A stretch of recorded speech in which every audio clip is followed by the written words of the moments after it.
안녕하세요. 예수의 이름으로 문안 안 드립니다. 본 CD는 버지니아 애난델에 위치한 메시아 장로교회 방송 선교부에서 한세영 목사님의 설교 내용을 선교용으로 제작한 것입니다. 설교를 들으시고 예수 그리스도에 대해 알기를 원하시거나 예수를 믿고 신앙생활 하시기를 원하시는 분은 교회 전화 703-941-4447로 연락해 주시면 성심성의껏 도와드리겠습니다. 할렐루야. 팔복의 사람이 다 되시기를 주의 이름으로 축복합니다. 참 팔복으로만 우리가 올바로 살아갈 수 있다면 천국은 우리 안에 저절로 이루어지는 것이죠. 그리고 이것이 우리 주님이 의도하는 바이신 것이죠. 국민을 모에 나왔던 재미있는 이야기인데요. 어느 미션 스쿨에서 성경 시험을 봤는데 앞에 똑같이 앉았던 세 여자 학생이 답안이 똑같이 나왔다고 합니다. 무슨 시험이었냐면 팔복에 대한 시험인데 팔복을 다 외워서 쓰라고 했다고 합니다. 근데 심령이 가난한 자는 복이 있나니 이렇게 써야 되는데 심년이 가난한 자는 복이 있나니 이렇게 썼다고 합니다. 왜 그랬을까요? 치딩한 거죠. 누가 불러줬는데 심령을 심년으로 잘못 들은 것이죠. 그런데 이 이야기를 들은 어떤 분이 이렇게 대답했다고 합니다. 10년만 가난하면 누군들 고생스러운 일을 마다하겠습니까? 10년만 가난하다면. 그렇죠? 어떤 사람은 평생 가난하고 또 가난도 대물림을 하는데 그리고도 10년이라는 시간이 정해져 있고 그리고 그 후에는 반드시 놀라운 복이 임한다면 그것이 확실하다면 정말 누구든지 그 고난을 또 가난을 잘 참고 인내할 수 있는 것이죠. 그런데 팔복이 이와 같다는 것입니다. 팔복이 이처럼 주어지고 있다는 것입니다. 이제 구원을 받아 천국 시민이 되고도 잠시 잠깐은 이 힘들고 고통스러운 죄 많은 세상에서 살아가는 우리들, 그러나 이 팔복의 사람으로 잘 인내하며 살아가면 이 땅에서도 잠깐은 그 천국의 맛을 누릴 수가 있는 것이고, 그러나 저 영원한 하늘나라에서는 그 천국을 확실히 누리며 살아갈 수 있게 된다는 것입니다. 그러므로 힘들고 어려울수록 더 팔복의 사람이 되시기를 바랍니다. 그러면 천국이 여러분에게 임하게 됨을 경험하게 될 줄로 믿습니다. 힘들다고 이 팔복을 벗어나서 심령이 가난한 자가 되는 걸 포기하고 애통하는 자가 되는 것을 포기하고 온유한 자가 되는 것을 포기하고 의에 줄이고 목마른 자가 되는 것을 포기하고 남을 긍휼히 여기고 불쌍히 여기는 것을 포기하고 마음이 청결한 것을 포기하고 의를 위하여 살아가는 것을 포기하는 자가 된다면 우리는 더 지옥과 같은 고통 속에 살아갈 수가 있다는 것입니다. 그러므로 우리가 더 힘들고 어려울수록 우리는 더 팔복의 사람이 되라는 것입니다. 그러면 거기에는 분명히 하나님의 약속의 축복이 있다는 것입니다. 그 모든 어려움을 다 극복할 수 있는 약속의 축복이 있다는 것입니다. 오히려 천국이 임하게 된다는 것이 바로 우리 주님의 말씀이라는 것입니다. 여러분은 반드시 팔복의 사람이 되시기에 힘쓰므로 더 많은 시간을 천국을 경험하시게 되기를 주의 이름으로 축원합니다. 이에 이 팔복은 마치 신약의 십계명과 같은 매우 중요한 위치를 차지한다고 말씀을 드렸습니다. 구약의 율법이 외형적인 법을 말한다면 산상수훈은 내면의 법을 말하고, 이에 팔복은 마치 율법의 십계명과 같이 그 내면의 법 가운데서도 가장 요약이고 핵심이라 할 수 있다는 것입니다. 결국 예수님이 말씀하신 모든 가르침은 이 팔복에서 그 교훈을 찾을 수 있어야 되고 그 해석을 찾을 수 있어야 한다는 것을 깨달을 수 있어야 한다는 것이죠. 그러나 율법과 산상수훈은 결코 다른 것이 아니라고 했죠. 율법은 외형적이고 외면적인 것을 말하지만 산상수훈은 내면적인 것을 말하기 때문에 오히려 이 산상수훈은 또 팔복은 율법의 그 중심의 정신, 그 내면에 감춰져 있는 더 핵심적인 것을 말한다고 그렇게 말씀을 드렸습니다. 그래서 율법과 산상수훈의 주제는 같다고 했는데 그 주제가 뭐라고 그랬습니까? 동일하게 의라고 그랬죠. 의, righteousness. 율법도 의를 추구하고, 그러나 이 산상수훈도 팔복도 사실은 의를 추구한다는 것입니다. 그래서 결론적으로 마지막에 뭐가 나옵니까? 의를 위하여 핍박을 받는 자. 오늘도 의에 줄이고 목마른 자 중간에 나오지만요, 의가 두 번이나 나온다는 것은 우리가 주목할 만한 것이죠. 예, 지난 시간 우리가 팔복 가운데 두 가지를 먼저 살펴봤는데, 첫째는 심령이 가난한 자라고 했는데요. 뭐가 심령이 가난한 자라고 했습니까? 심령이 가난한 자, 그 내면이 항상 가난한 자라고 했죠. 그래서 항상 자신을 비우고 또 비우고 또 비워서 내 손에 든 돈이 아무것도 없는 것처럼 우리 마음에 가지고 있는 우리의 것이 아무것도 없이 그냥 하나님의 것만을 사모하고 갈망하고, 그러면은 그는 진정 하나님이 복 있는 자라 말씀하셔서 그로 하여금 천국을 그의 은혜로 경험하게 하신다는 것입니다. 여러분은 먼저 심령이 가난한 자가 되심으로 천국을 소유하고 이 말씀을 듣게 되시기를 주의 이름으로 축원합니다. 이와 같은 본문은 이미 천국 시민이 된 우리가, 그러나 아직은 완성되지 않은 천국인 이 땅에 살아가며 겪는 그 딜레마들, 어려움들, 디피컬티들을 극복하기 위해서 주어진 말씀이라고 했습니다. 이에 또한 두 번째로 우리는 애통하는 자가 복이 있다고 했는데, 무슨 말씀이라 했습니까? 우리는 우리가 이해할 수 없는 일들로 분노할 것이 아니라 애통해야 한다고 했고, 또 무엇보다도 내 죄로 인해서 애통해야 한다고 했죠. 왜냐? 아직은 세상에 있기 때문에 이런 일이 생기는데, 그러나 그렇기 때문에 그것을 극복하는 일은 바로 애통하는 일이 최고이기 때문이라고 했습니다. 그러면 하나님이 우리를 위로해 주시는 것이고, 그러면 우리는 천국을 킵할 수가 있다는 것입니다.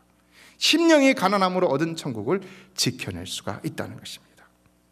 이에 오늘 본문 이어지는 말씀은 온유한 자는 복이 있나니 저희가 땅을 기업으로 받을 것이며, 우리 같이 한번 읽어볼까요? 시작. 온유한 자는 복이 있나니 저희가 땅을 기업으로 받으리라. 과연 누가 온유한 자가 될 수 있겠습니까? 그렇다면 누가 온유한 자가 될 수 있겠습니까? 우리가 이 말씀을 문맥상에서 먼저 의미를 살펴볼 필요가 있습니다. 천국 시민으로서 어쩔 수 없이 이 땅에서 겪는 딜레마에 분노하지 않고 애통하는 자, 그렇다면 온유할 수 있습니까? 없습니까? 온유할 수 있다는 것이죠. 이 말씀도 지난 시간의 말씀과 연결해서 생각해 볼 수 있어야 합니다. 진정 우리가 애통하지 않으면 온유할 수 있는가? 애통하지 않으면 온유할 수 있을까요? 우리가 온유할 수 없죠. 사실 우리가 애통하지 않으면 이 죄 많은 세상에서 분노뿐인데 어떻게 온유할 수가 있겠습니까? 온유라는 것은 무엇입니까? 온유는 그야말로 부드러움을 나타내는 말입니다. gentleness.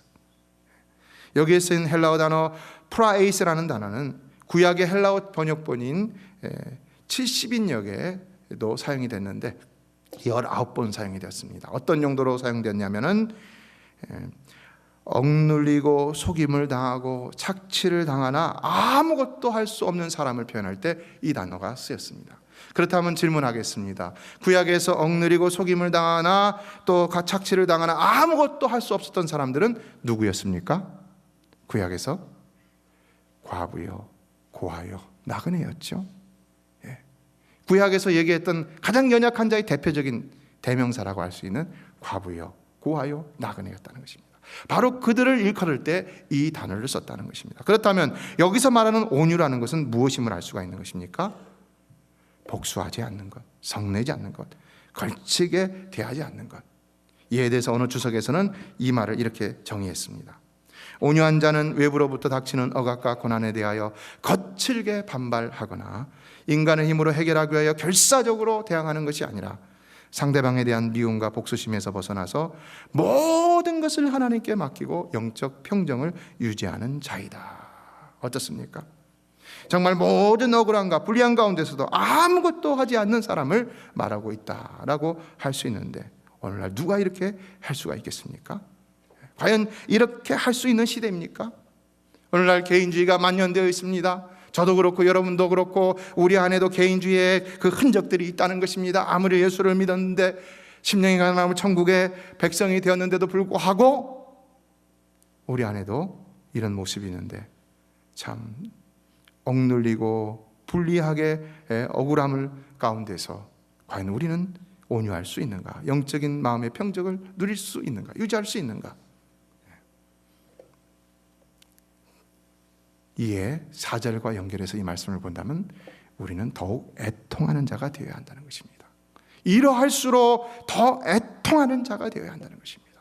그래서 하나님의 위로를 얻어 진실로 마음의 평정을 얻고 온유함을 나타낼 수 있어야 한다는 것입니다.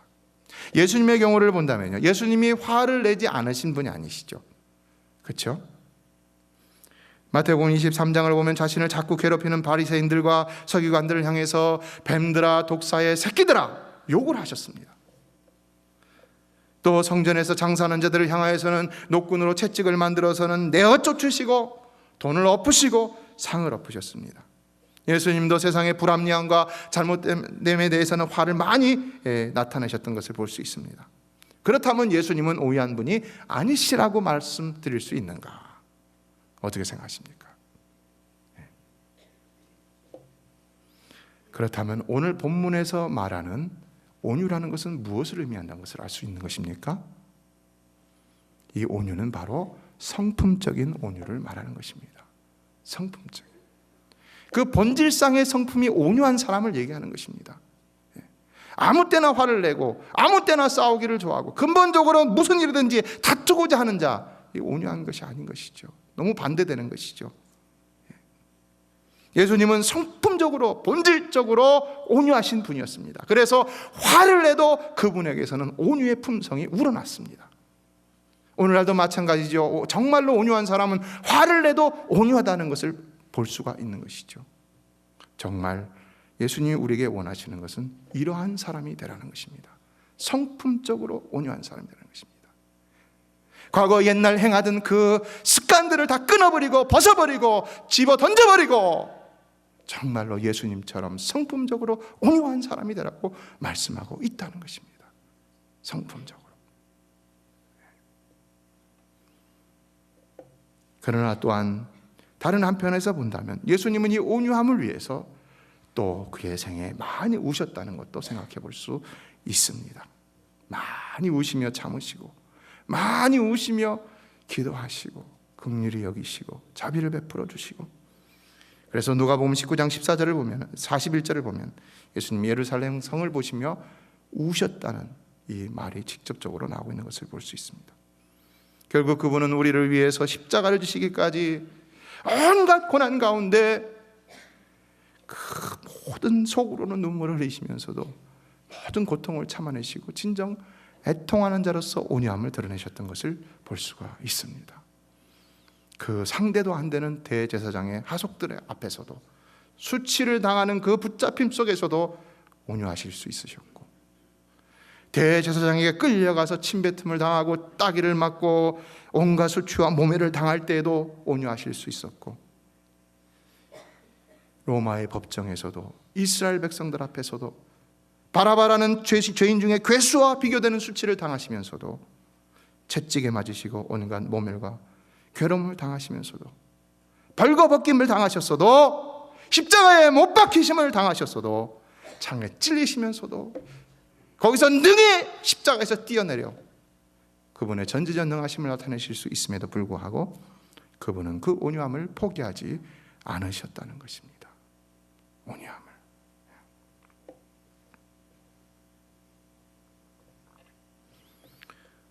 이에 오늘 우리도 우리 주님이 우리에게 요구하시는 것은 바로 이런 본질적인 온유함이라는 것입니다. 본질적인 온유함. 이에 우리는 외형적으로는 소극적이고 무기력하다 하더라도 내면적으로는 반드시 하나님에 대한 굳은 신뢰와 믿음을 가짐으로 결단코 요동치 않고 심지가 굳어서 일관성 있는 삶을 살아야 한다는 것을 생각해야 하는 것이죠. 외유내강의 사람이 되라는 것입니다. 바로 이런 사람이 이미 그 마음의 천국을 소유하고 있다는 것입니다. 그래서 그 다음 하반절을 보면 저희는 땅을 기업으로 받을 것이며 라고 했는데 무슨 뜻일까요? 땅을 기업으로 받는다. 여기 땅은 현세의 축복이기도 합니다. 이것을 가지고 어떤 사람은 신앙적인 이유로 고난을 받고도 절망치 않고 신대륙을 찾았던 그 청교도들이 결국 이 미국 땅을 차지하게 되었음을 본다라고 이렇게 말하기도 했습니다. 그러나 성경에서도 보면 온유함으로 축복을 받았던 사람들이 있죠. 이 땅에서도. 누굽니까? 이삭의 예를 보면 그렇습니다. 이삭이 우물, 자기 아버지가 판 우물을 블레셋 사람들이 메어놓으니까 또 가갖고는 나중에 자기가 팠는데 목자들이 팠죠. 파니까는 다 파놓으니까 누가 옵니까? 그랄 목자들이 와갖고 내놔라 그럽니다. 그러니까 목자들이 서로 다투니까 이삭이 어떻게 합니까? 계속해서 소유권을 주장합니까? 이건 내 거야, 내 거야, 내놔, 봐라 뭐 이렇게 합니까? 그게 아니죠. 이삭이 그 자리를 떠납니다. 조용히 떠나서 또 다른 곳에 가서 우물을 팝니다. 그렇게 해서 우물을 얻고 서로 거기서 이제 다투지 않게 되는데 그 우물 이름을 르호봇이라고 하는 것이죠. 여러분 저 델라웨어 가면 르호봇 비치가 있죠. 그 르호봇이라고 합니다. 그 의미는 뭐냐? 땅을 넓혀 주신다라는 의미입니다. 땅을 넓혀 주신다. 뭘 말해주고 있습니까? 이처럼 하나님은 온유한 자에게 이 땅에서도 복을 주신다는 것입니다. 이 땅에서도. 그래서 큰 위대한 일을 하는 사람들을 보면은, 큰 그릇으로 쓰임을 받는 사람들을 보면은 그 성품적으로 온유함을 나타내는 것을 볼 수가 있는 것입니다. 모세도 그랬죠. 그의 온유함이 온 땅 위에 승하더라 그랬어요. 우리도 온유하면 하나님이 크게 쓰는 그릇이 될 수 있다는 것입니다. 그러나 여기서 말씀하는 땅의 궁극적인 의미, 그것은 종말론적인 땅, 저 천국이라는 것을 또한 우리는 부인할 수 없는 것이죠. 5년 전은 장차 하나님 나라 땅을 상속받아 영원히 거하게 된다라는 의미가 결론적으로 있다는 것입니다. 따라서 우리는 이 땅에서 그리스도를 본받아 하나님과 사람 앞에서 온유한 삶을 살되 이 땅에서의 작은 보상은 보다는 그 저 하늘나라에서 더 비교할 수도 없이 크고 영원한 보상을 바라보며 신앙생활을 해야 한다는 것이죠. 그게 또한 온유한 자라 할 수 있다는 것이죠. 자, 여러분은 정말로 다 온유한 성도가 되셔서 하나님이 사용하시는 큰 그릇으로서 이 땅에서도 큰 일을 감당할 뿐만 아니라 저 영원한 하늘나라에서도 하나님의 큰 상급을 받아 누리시게 되기를 주의 이름으로 축원합니다. 그 상급이 어떤 것인지는 우리는 알 수 없지만 그러나 성경은 상을 말하고 있다는 사실, 오늘도 우리는 영원한 하늘나라 상을 위해서도 열심히 살아가는 자가 되어야 하는 것이죠. 그렇다면 6절에 의에 줄이고 목마른 자는 복이 있나니 저희가 배부를 것이며, 무슨 뜻일까요? 다시 한번 이 의미가 무엇인지를 살피면서 읽어보도록 하겠습니다. 시작. 의에 줄이고 목마른 자는 복이 있나니 저희가 배부를 것이며. 무슨 뜻입니까? 이 뜻을 알기 위해서는 우리가 먼저 여기서 말하는 의가 무엇인지를 알 필요가 있죠. 여기서 말하는 의는 무엇이라는 것입니까? 여기서 말하는 의는 두 가지가 있습니다. 하나는 윤리적인 의, 도덕적인 의고요. 또 하나는 종교적인 의미의 의입니다. 하나님의 심판과 구원의 기준이 되는 종교적인 의미의 의입니다. 첫 번째 윤리적인 의, 도덕적인 의. 아직은 완성되지 못한 하나님 나라에서 사는 우리는 너무나도 불합리함과 부도덕함이 넘쳐나는 세상에 살고 있습니다. 그렇다면 우리는 과연 이런 세상 속에서 참기만 하며 애통하기만 하며 온유하기만 해야 되는 것인가? 아무것도 안 하고 그냥 불의함 가운데 묻혀서 그렇게 살아가야 되는 것인가? 그런데 그게 아니라는 것입니다. 이에 우리는 더 나아가 의에 줄이고 목마른 자가 되어야 한다고 말씀하고 있다는 것입니다. 하나님의 말씀은 참으로 완벽한 것을 볼 수 있죠. 계속해서 이 팔복이 우리의 완전함을 추구해 나가고 있는 것을 볼 수가 있는 것이죠.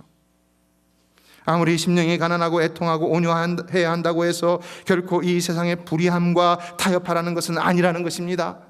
우리는 윤리가 땅에 떨어지고 불의가 득세하는 것에 대하여 깊은 회의를 느끼며 오히려 하나님의 의를 갈망하며 살아가는 자가 반드시 되어야 한다는 것입니다. 바로 이것이 의에 줄이고 목마른 자가 되는 일이라는 것입니다. 그래서 두 번째는 종교적인 의를 가리키는데, 이것이 바로 하나님께서 죄인을 심판하시고 멸하시는 기준이라고 할 수가 있는 것입니다. 이처럼 의를 심판과 구원의 관점에서 보는 것은 사도 바울의 서신 가운데도 나옵니다. 그리고 우리가 잘 아는 마태복음 6장 33절 산상수훈 가운데도 등장하는데요. 뭐라고 말씀하고 있습니까? 다 같이 읽어볼까요? 시작. 너희는 먼저 그의 나라와 그의 의를 구하라. 그리하면 이 모든 것을 너희에게 더하시리라. 우리가 자주 암송하지만 이 뜻이 무엇인지는 이 산상수훈 속에서 발견할 수 있는 것이죠. 그 뜻이 뭐라는 것입니까? 바로 하나님의 심판과 구원의 기준이 되는 의라는 것입니다. 그렇다면 여기 의에 줄이고 목마른 자는 어떤 자라는 것입니까? 그는 바로 구원에 불타는 열망을 가진 자라는 것입니다. 천국에 불타는 열망을 가진 자라는 것입니다. 하나님에 불타는 열망을 가진 자라는 것입니다. 이에 우리는 어떻게 이런 의를 얻을 수 있느냐? 어떻게 얻을 수가 있습니까? 우리는 어떻게 의로운 사람이 될 수 있습니까? 로마서 1장에서 사도 바울이 말했죠. 우리는 어떻게 의로운 의인이 될 수 있다고 그랬습니까? 오직 믿음으로 그랬죠. 그래서 이것을 이신칭이라고 하죠. 믿음으로써 의롭게 되는 것. 이와 같이 오직 믿음으로 하나님의 구원과 의로우심, 그리고 앞서 말한 윤리적인 의까지도 포함해서 세상의 모든 불의와 부정과 죄악 가운데서도 오직 하나님 나라의 이상적인 의만을 사모함으로 말씀과 성령에 따라 윤리적으로 사는 사람이, 영적으로 사는 사람이 바로 의에 줄이고 목마른 사람이라는 것입니다. 우리가 의에 줄이고 목말라야 할 이유는 바로 우리가 하나님이 요구하시는 것보다 못한 상태에 만족하려는, 그 상태에서 만족하려는 마음을 가지고 있기 때문인 것입니다.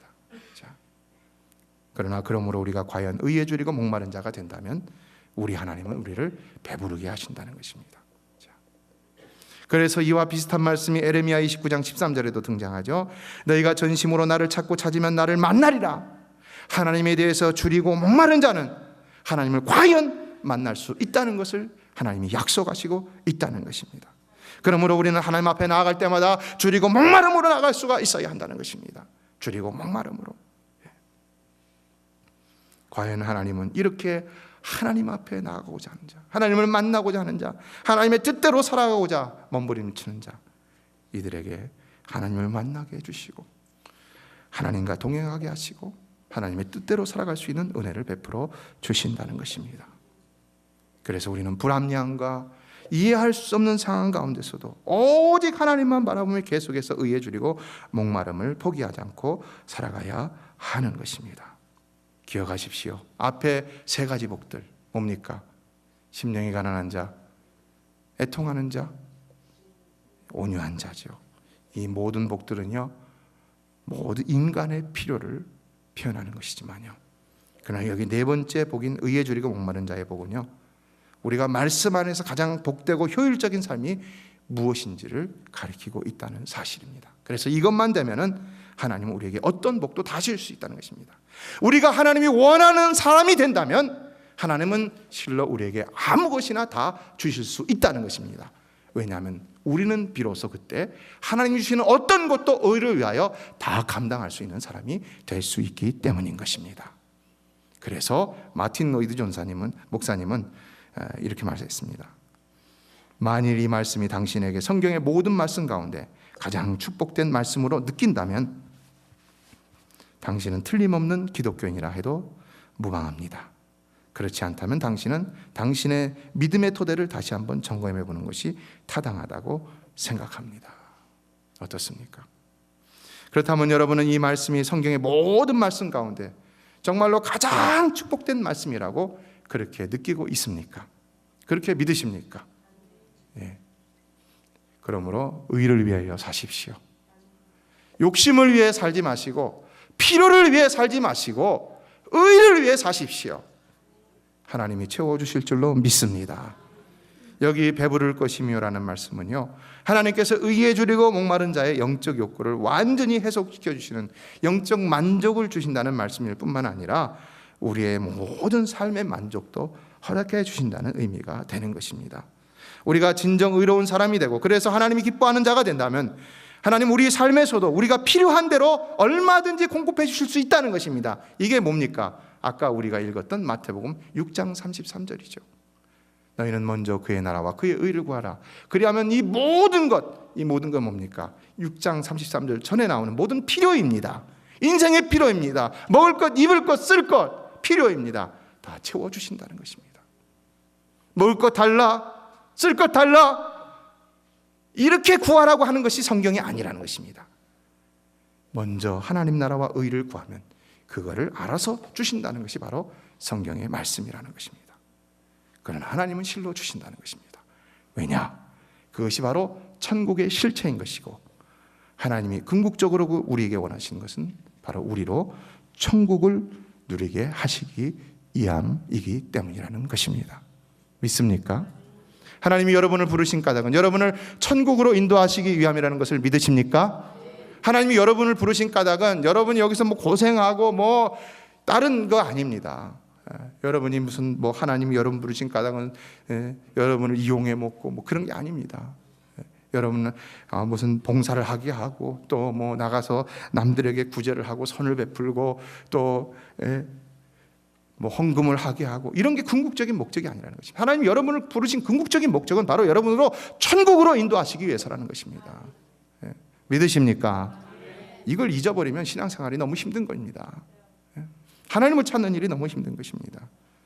그럼에도 야고보서 1장 17절은 각양 좋은 은사와 온전한 선물이 다 위로부터 빛들의 아버지께로서 내려오나니 그런 변함도 없으시고 회전하는 그림자도 없으시니라 그랬습니다. 여러분은 날마다 하늘로부터 오는 각양 좋은 은사와 온전한 선물을 다 받아 누리시는 정말 하나님이 원하시는 그 하나님이 찾으시는 의로운 사람이 되시기를 주의 이름으로 축원합니다. 이와 같이 우리가 하나님 앞에 우리가 원하는 것을 얻지 못하는 것은 바로 그 원하는 것이 잘못되어 있기 때문임을 알 수 있습니다. 그러나 우리가 하나님이 원하는 그것에 진정으로 줄이고 목마른 자가 된다면 사실 우리는 하나님이 주시는 그 어떤 것으로도 만족할 수 있는 사람이 된다는 것을 알 수가 있습니다. 그래서 초대교인들은 토굴 속에서도 또 콜로세움에서 죽어가면서도 사자 앞에서도 여러분 이 영화를 통해서 봤죠. 사자의 밥이 되면서도 찬송을 부르며 기쁜 얼굴을 하고 그렇게 세상 사람들의 조롱거리가 되면서도 행복하게 마지막을 보냈다는 것입니다. 정말로 주님으로 인해서 행복해지기를 원하는 사람이라면 그는 하나님 앞에 나와 그의 의를 찾는 사람이 되어야 한다는 것입니다. 그러면 하나님은 반드시 그에게 배부름의 축복으로 채워주신다는 것입니다. 여러분의 지난 시간에도 말씀드렸지만 긴급한 문제는 하늘 아버지가 다 알아서 해결해 주실 줄로 믿습니다. 우리의 믿음은 너무 적고 연약해서 정말 우리의 긴급한 문제만 붙들고 기도할 때가 많이 있는데, 그러나 이게 잘못됐다는 것이 아니라 하늘 아버지의 뜻은 오히려 그거 말고 그냥 하나님 나라와 의를 구하라는 겁니다. 심령이 가난해지고 애통해지고 온유하고 의에 줄이고 목마르고 긍휼히 여기는 자가 되고 마음이 청결한 자가 되고 화목케 하는 자가, 화평케 하는 자가 되고 의를 위하여 핍박을 받는 자가 되기를 더 구하라는 것입니다. 그러면 나머지 하나님 책임져 주신다는 것입니다. 그냥 그런 거죠. 돈 많은 부자 할아버지가 손주가 막 낑낑매면서 힘들어하니까는 야야 그냥 그건 놔둬, 내가 알아서 해줄 테니까 너는 네 할 일, 네 숭고한 일을 하며 살아라, 보람되고 가치 있는 일을 하며 살아라, 좀 인생답게 살아라, 괜찮다, 내가 나머지는 책임져 줄게, 같은 말씀인 것이죠. 그러므로 성도 여러분, 어려울 때마다 땅을 보지 마시고 하늘을 보실 수 있게 되기를 주의 이름으로 축복합니다. 이에 우리가 기억해야 할 것은, 따라서 이것은 우리에게 무엇을 해야 하고 하지 말아야 할 것을 요구하는 문제는 아니라는 것입니다. 너희가 의에 줄이고 목마른 자가 되기 위해서 반드시 이렇게 돼야 된다, 너희가 하나님으로부터 배부름을 얻기 위해서 반드시 이렇게 해야 된다라고 말하는 것은 아니라는 것입니다. 우리가 진정으로 참되게 살아가기를 고민하는 그리스도인이라면 우리는 무엇보다도 이것을 생각할 수밖에 없는 그런 존재가 된다는 것을 생각해 봐야 하는 것입니다. 결국 이것은 우리 신앙의 본질적인 문제인 것이고, 이로써 우리는 우리 상태가 지금 어떤 상태인지를 점검해 볼 수 있는 것입니다. 예, 아직도 여러분 가운데 의에 줄이고 목마름이 없는 분이 계시다면은 이 아침 정말로 그 의에 풍성하신 하나님을 만나는 은총이 주어지시게 되기를 주의 이름으로 축원합니다. 그분은 그 의를 위해서 율법을 파기하시거나 혹은 우리를 버리시거나 멸하시는 분이 아니라 오히려 우리의 죄와 연약함을 대신해서 자신의 아들 예수 그리스도를 십자가에 못 박으시는 희생과 사랑으로 그 의를 이루신 분이십니다. 실로 그의 의는 진정 누구든지 그 의를 깨닫는 자마다 결단코 그 의 앞에 경외하지 않을 수 없고 엎드려 찬양하지 않을 수 없는 것입니다. 예, 우리도 그분과 같이 그 의에 대하여 줄이고 목마름으로 나간다면 반드시 배부르게 채워 주신다는 것이 바로 주님의 약속이라는 것입니다. 그렇다면 우리는 얼마나 줄이고 목마름으로 주님 앞에 나가야 되는가? 과연 의에 줄이고 목마름이라는 것은 얼마만큼을 어느 정도를 요구하시는 것인가?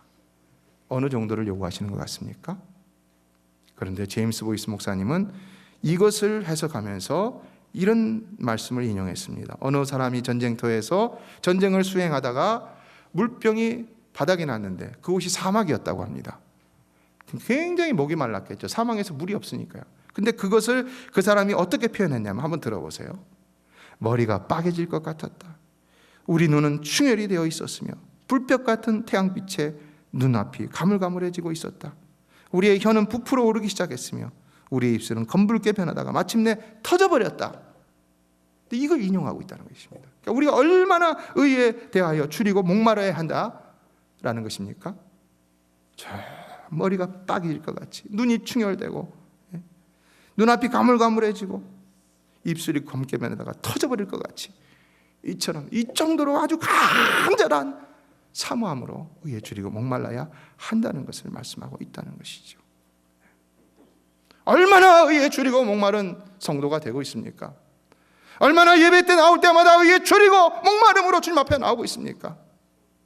사랑하는 성도 여러분, 우리는 예배 때마다 정말로 하나님 앞에 집중하는 자들이 되어야 할 줄로 믿습니다. 집중해야 됩니다. 예배에 집중해야 됩니다. 하나님의 의에 집중해야 됩니다. 하나님 나라에 집중해야 됩니다. 말씀에 집중해야 됩니다. 그러나 그 실체이신 하나님께, 예수 그리스도께 더욱 집중하는 자가 되므로 그분의 은혜를 더 사모하며 주님 앞에 나갈 수 있는 자가 되어야 한다는 것입니다.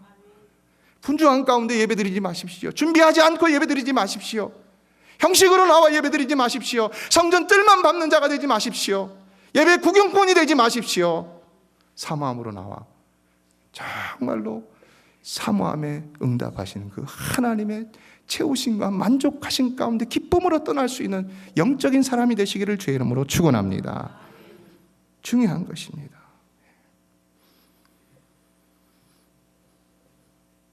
우리가 부족하다고요, 연약하다고 어젯밤에도 죄를 짓고 또 주님 앞에 나왔다고 포기하지 마십시오. 우리 삶이 능력이 부족하고 거룩함의 행위가 부족하다 할지라도요, 탕자를 생각해 보세요. 탕자요, 정말 그는 죄인의 전형입니다. 누가 봐도 그는 죄인입니다. 그런데 어떻게 했습니까? 그가 다 잃어버리고 아버지에 대해서 줄이고 목마름으로 나아갈 때 어떤 결과가 왔습니까? 그 아버지가 그를 다 받아주고 다 씻겨주고 다 회복시켜 주므로 모든 것을 다시 다 얻을 수 있었다는 것이죠. 예, 오늘 우리는 연약하여 우리 장로님도 오늘 기도하셨지만은 우리가 항상 기도하지만 정말 완전할 수 없는 삶을 살고 있습니다. 그럼에도 낙심치 말아야 할 것은 탕자도 받으신 주님, 우리도 받아주실 줄로 믿습니다. 이 확신으로 주님 앞에 의에 줄이고 목마름으로 나갈 수 있어야 하는 것입니다. 예수님은 요한복음 6장 35절에서 내가 곧 생명의 떡이니 내게 오는 자는 결코 줄이지 아니할 터이요 나를 믿는 자는 영원히 목마르지 아니하리라 라고 했습니다. 우리 주님이 부르실 때에는 우리를 채워주시기 위해서 우리를 불러주시는 것입니다. 그러므로 그 은총 앞에 머리를 숙이고 마음을 내려놓고 간절함으로 나갈 수 있는 우리의 예배가 되어야 하는 것입니다. 그러면 예배 때마다 하나님이 채워주실 줄로 믿습니다. 가장 좋은 곳으로 채워주실 줄로 믿습니다. 성령으로 만족해 하실 것입니다. 아무리 탕자와 같은 자라 할지라도 아버지 집에 있기만 하면은 모든 것은 다 채워진 것입니다. 이에 탕자와 같은 우리도 항상 주님과 동행하기만 하면 만족함을 누릴 수가 있는 것입니다. 말씀을 맺습니다. 부와 명예를 간절히 받았던 어떤 사람이 하루는 꿈을 꿨습니다. 나도 좀 부자가 되고 싶고 높은 위치에 올라가고 싶다. 그런데 어떤 사람이 꿈속에 나타나갖고는 이렇게 말했다고 합니다.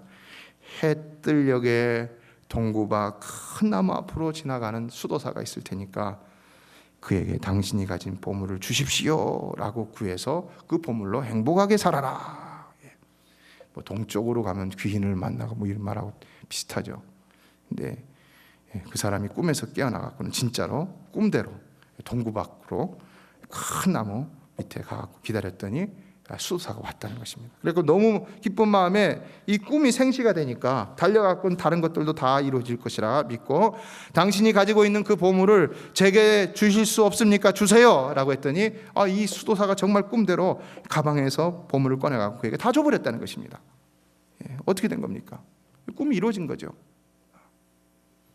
우리도 이렇게 꿈을 이룰 수 있습니다. 그러나 그 다음이 중요합니다. 이 사람이 깜짝 놀라갖고 어떻게 알지 못하는 저에게 이런 귀한 보물을 줄 수 있습니까? 물었습니다. 그랬더니 이 수도사가 아무렇지도 않다는 듯이 당신이 달라고 하지 않았습니까? 당신이 달라고 하니까 뭐 저도 얻은 것이기 때문에 그냥 드립니다 라고 순수히 떠났다는 것입니다. 근데 이 사람이 정말로 이 보물을 얻고 난 다음에 너무 기뻐서 마음이 터질 것 같기도 했지만은 금세 뭔가를 깨닫고는 수도사에게 쫓아가고 이렇게 말했다는 것입니다. 선생님, 이 보석을 다시 돌려드립니다. 선생님, 이거 말고 선생님이 가지신 이 귀한 보석을 이 알지도 못하는 사람에게 선뜻 내어주신 그 마음의 부요함, 그 부요한 마음을 저에게 주실 수 없습니까? 라고 했다는 것입니다. 어떻습니까, 여러분? 우리 신앙생활에 주는 교훈이 많죠.